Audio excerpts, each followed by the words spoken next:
Hello. So welcome back to the fourth part of electrostatics. In the last class we have seen what is electric field, what are electric field lines, and while electric field is real, the electric field lines are something imaginary.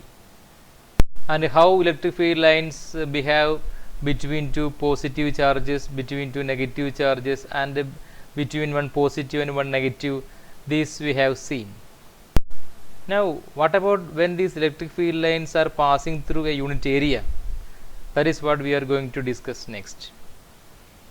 So, consider a positive charge, and when a positive charge, when a positive point charge is placed in space, there will be electric field lines coming out of this positive charge as shown here.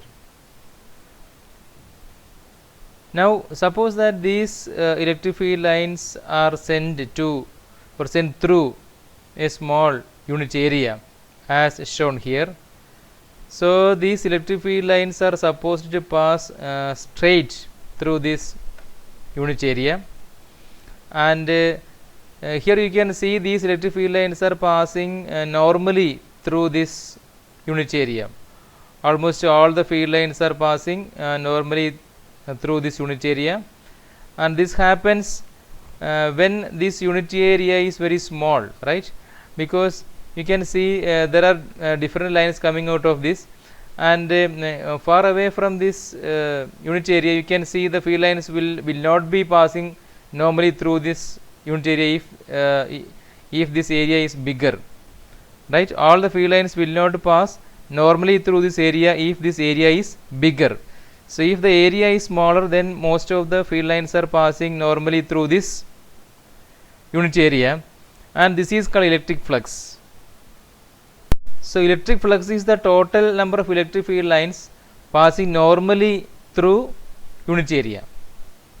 So, that means this electric flux is a function of this strength of the electric field, and also it is a function of the area we are considering, or it is a function of both strength of the electric field and also a function of the surface area we are considering, or in short you can say it is the product of both the E and that of the surface area. That means we can say electric flux is the product of intensity of electric field and the surface area. Unfortunately there is a P, unfortunately it is surface area only. But there are some instances that all these field lines will not be passing normally through this area. There will be instances where these electric field line, all the electric field lines are not passing normally through this surface area. Here you can see most of these field lines are passing normally through this surface area except this one. Now, what about a field line which is not normal like this? So, this field line is not normal to this plane, or it is not normal to the surface area. So, by definition electric flux is the total number of electric field lines passing normally through the surface area, but here is a case where this electric field line is not normal, it is making a small angle with respect to the normal. So, that means this electric field line is making an angle theta with the normal to the surface, and since E is a vector, we can find the component. That means the component which is normal to the surface area, because by definition electric flux is the total number of electric field lines passing normally through the surface area. So, the component of E which is normal to the surface area is nothing but E cos theta. So, electric flux is equal to E cos theta into the surface area. Let ds is a very small surface area we are considering. Therefore, electric flux is equal to product of E and surface area, which is this normal component of E, which is E cos theta, and the surface area is ds. So, electric flux is equal to, you can see it is E cos theta into ds. Or you can say this is of the form AB cos theta. Therefore, electric flux phi, because phi is the symbol of electric flux, which is that is equal to E dot ds, because E cos theta is of the form. So more clearly, so this is very similar to this case. So this is a plane, and suppose electric field lines are passing normal. Suppose this is electric field line. If it is passing normal through the surface, then the total number of field lines passing through this unit area is called electric flux. And if it is not normal, suppose it is making an angle like this, it is making an angle like this, okay, it is not normal. In all these cases, it will be E cos theta. E cos theta into this surface area will be the flux. So if it is making an angle theta, with the normal direction, then it is E cos theta. It will be E cos theta into ds. ds is the surface area of this paper or of this plane. Now what about a case where the surface is not a plane but it is a closed surface? It is a closed surface like a ball. So now consider a closed surface like a shell or something which is hollow also. If the surface is closed, it will be continuous and will not meet any end, right, like this. Now from all these surface, suppose electric field lines, suppose there is a positive charge over the surface, so from this positive charge electric field lines will be coming out like this, right. Now how to find the electric flux due to this closed surface? And so by definition, flux phi is equal to E dot ds or E ds cos theta. That means for this whole surface you can divide, or you can take small areas like ds1, ds2, ds3, etc. And for each unit area you can imagine these field lines are E1, E2, E3, etc.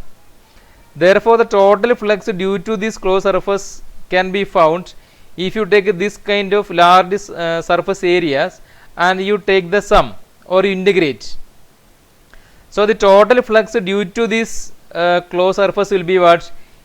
Due to the flux due to the surface area ds1, which is E1 dot ds1 plus E2 dot ds2 plus E3 dot ds3, etc., etc. If there are large infinite number of such a surface area you can imagine, so plus etc.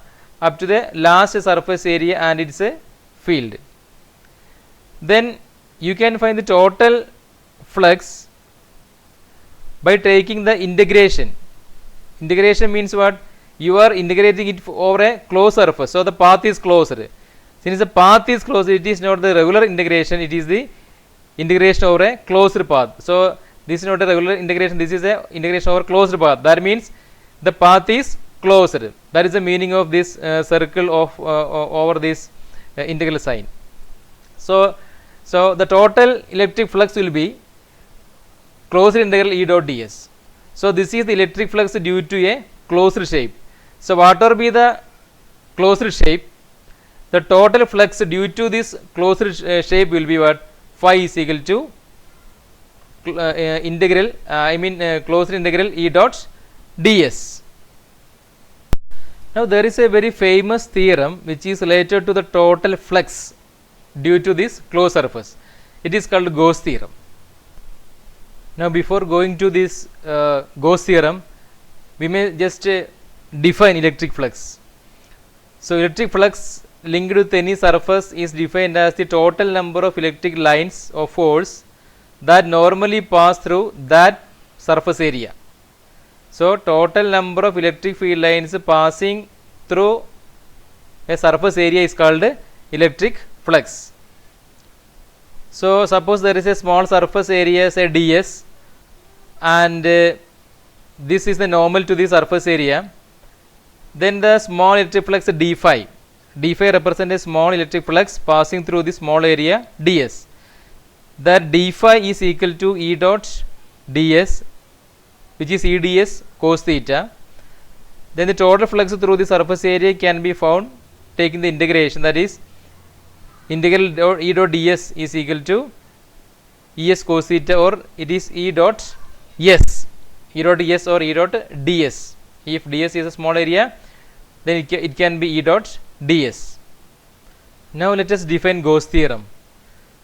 So according to Gauss theorem, the surface integral of electric field intensity over any closed surface, it is also called a Gaussian surface, in free space is 1 by epsilon 0 times the net charge enclosed within the surface.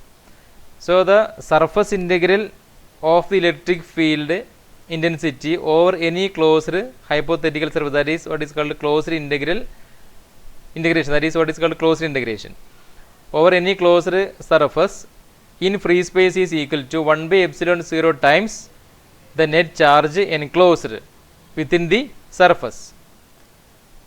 That is, phi is equal to closed integral, this is the closed integral E dot ds, and according to Gauss theorem, this flux is 1 by epsilon 0 times the net charge enclosed within the surface. So the total charge, the summation q I represent the total charge enclosed within a surface.